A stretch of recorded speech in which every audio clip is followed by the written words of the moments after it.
கந்தர் அனுபூதி பாடல் 19. வடிவம் தனமும் மனமும் குணமும் குடியும் குலமும் குடிபோகியவா அடியந்தமிழாயில் வேலரசே மிடியென்றொரு பாவி வெளிப்படினே.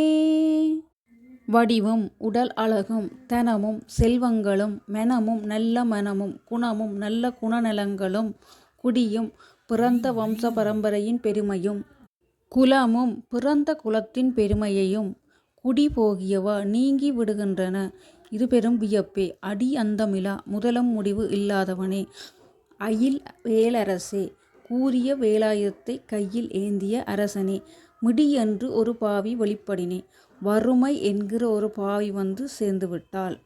அதாவது பிறப்பும் இறப்பும் இல்லாத வேலாயுத பெருமானே, வறுமை என்கிற பாவி பிடித்து விட்டால் ஒருவனுடைய அழகு சமூகத்தில் அவன் கொண்டிருக்கும் உயர்நிலைமை நல்லொழுக்கம் பரம்பரை கௌரவம் நீங்கி விடுகின்றன. இதென்ன ஆச்சரியம்!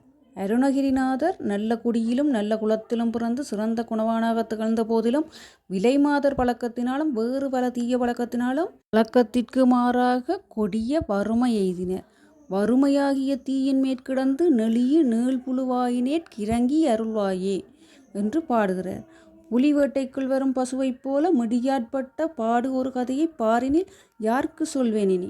தான் பட்ட கஷ்டத்தை எப்படி என்று சொல்லி இந்த பாடலை சொல்கிறார்.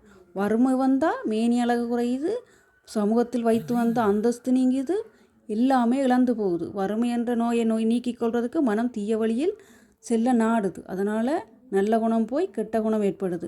அனைவரும் பரிகசிக்கும்படியாக மானம் காற்றில் பறந்து போகுது. எனவே வறுமையை நீக்கி அருள் புரியென்று இறைஞ்சி பாடுகிறார் அருணகிரிநாதர்.